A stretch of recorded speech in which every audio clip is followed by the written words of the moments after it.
third year student na sa para ng sekundarya ng Quirino. Ako honor student. Ang trabaho ko po, nanggugulay. Pinapulot po namin yung gulay. Tapos yung mga naiipon namin na gulay, binibenta namin sa umaga.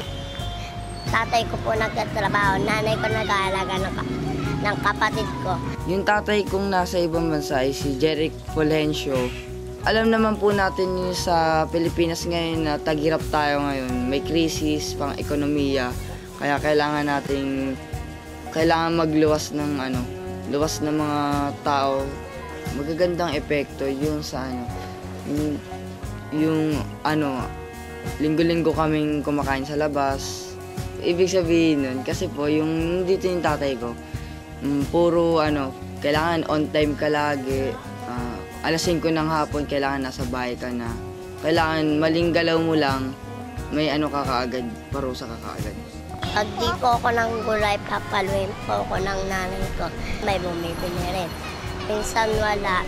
Kasi sinasabihan namin yung mga tao na bili-bili na po kayo. Tapos yung masasobraming koli, inuulam po namin. Tapos bibili po kami ng bigas para may kainin po kami sa tanghali at sa gabi. Yung papipiliin ako, yung gusto ko nandito si tatay. Para yung pamilya namin yung disiplinado talaga. Yung ngayon lang talaga ako ginanahan maging honor student kasi may gusto kong i-achieve na goal. Tapos yung minsan man ako 60. Tapos yung 60, na yun, pambibili namin ng pagkain. Tapos yung tuwing umaga na naman, manggugulay na naman po kami ng mag-iin. May options ako nun. Yung culinary arts kasi mahilig talaga mag-eksperimento ng pagluluto. Yun. Sinisimulan ko na sa pagsaserve sa pamilya. Tuwing nga po magtatayaan na kami.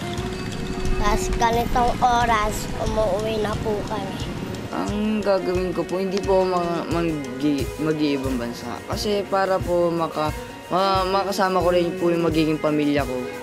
Maging matatag po, then lakasan po yung loob nila na nila yung tatay nila, laging suportahan. Kasi every bigay mo ng problema sa mga magulang mo nasa ibang bansa, pwede rin sila masaktan.